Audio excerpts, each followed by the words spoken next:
আবু জেহেল বলছে তুমি যদি আমায় কুয়া থেকে তোলেন আপনি, আমি উঠে আপনার কলেমা পড়ে নেব। কথা বুঝে আসছে? আল্লাহ নবী হাত বাড়ালেন। কি বাড়ালেন? হাত বাড়ালেন। আর আল্লাহ জমিনকে বলল ঠেলে তোল। আল্লাহ জমিনকে কি বলল? ঠেলে তুলে দে। জমিন থেকে আবু জেহেল, আমার রসুল হাত বাড়ালেন, আবু জেহেল হাত পেয়ে গেল, আমার নবী টেনে তুলে দিলেন। যারা আশপাশে আবু জেহেলের চেলাচামটা ছিল, যারা আবু জেহেল যাদেরকে সব বোকা বানিয়ে রেখেছিল, আমার নবী সম্বন্ধে ভুল বুঝিয়েছিল, নবী পাক সাল্লাল্লাহু আলাইহি ওয়াসাল্লামের সম্বন্ধে মিথ্যা প্রচার করেছিল, নবীর নিয়ে নানা রকম মিথ্যা প্রোপাগান্ডা ছড়িয়েছিল, তারা তো সব পাশে দাঁড়িয়ে আছে। তারা দেখছি কি হলো, আবু জেহেল তো রসুল সম্বন্ধে দিন রাত আমাদেরকে ভুল শোনাতো, ইনি তো আখেরি নবী, ইনি তো আল্লাহর পক্ষ থেকে এসেছে। তাই সঙ্গে সঙ্গে তারা ঈমানের কলেমা পড়ে আবু জেহেলের আগেই ইসলাম কবুল করলো। জোরে বলুন সুবহানাল্লাহ। কিন্তু আবু জেহেল উঠার পরে কলেমা না পড়ে কি বলছে জানেন? বলছে মোহাম্মদ তুমি এত বড় জাদুঘর, আগে জানতাম না। বলুন নাউজুবিল্লাহ। কত বড় শয়তান দেখেছে। আচ্ছা বলুন, এই আবু জেহেল জাহান্নামী না জান্নাতি? একটু জোরে বলবেন না। এখন নাকি ফতোয়া হচ্ছে জাহান্নামী বলা যাবে না।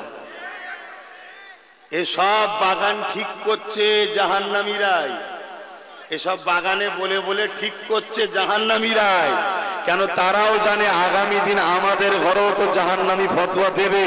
তা আগে থেকে মহল ঠিক করলি জাহান্নামী বলা যাবে না। মনে রাখবেন, আহলে সুন্নাত ওয়াল জামাআতের লোকেরা তাম পৃথিবী জুড়ে মুহাম্মদ রাসূলুল্লাহর জন্য যুগ যুগ ধরে লড়াই করে আসছে, আগামী তো করবে। আপনারা রাজি আছেন না? না আল্লাহ। তো ভাইয়েরা আমার, তাহলে আবু জেহেল আমার নবীকে কষ্ট দিয়ে কি বলল? আমি মনে করেছিলাম তুমি এত বড় জাদুঘর, আমি বুঝতে পারিনি। নাউজুবিল্লাহ বলেন। আল্লাহ নবী মনে কষ্ট পেলেন, চলে গেল আবু জেহেল। আমার নবীও ঘরে চলে গেলেন। বদমাইশ জাহান্নামী আমার নবীর পিছন ছাড়েনে, জুলুম করা ছাড়েনে। শুনছেন তো? একদিন ও খব্বিস জাহান্নামী আবু জেহেল কি করেছে? পৃথিবী বিখ্যাত একটা জাদুকরকে ধরে এনেছে। আপনারা শোনেন, পৃথিবী বিখ্যাত জাদুকরকে ধরে এনেছে। কেন? এখন মুসলমানের ঘরের ছেলেরা অনেকে আবু জেহেল মার্কা হয়ে যাচ্ছে। কথা বুঝলেন? নবীর দ্বীনের জন্য লড়াই করে না, নবীর দ্বীনের দুশমনদের জন্য লড়াই করছে।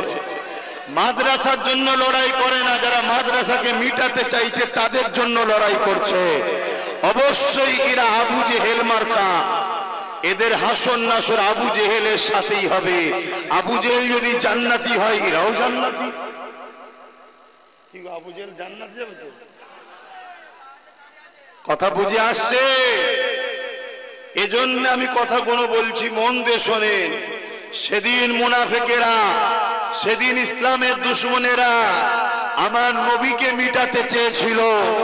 আজকে তাদেরই পথে চলে একদল প্রকাশ্য ইসলামের দুশমন আর মুসলিম ঘরে জন্ম লিয়া একদল মুনাফিকরা এক হয়ে আমার নবীর দ্বীনকে মিটাতে চাইছে।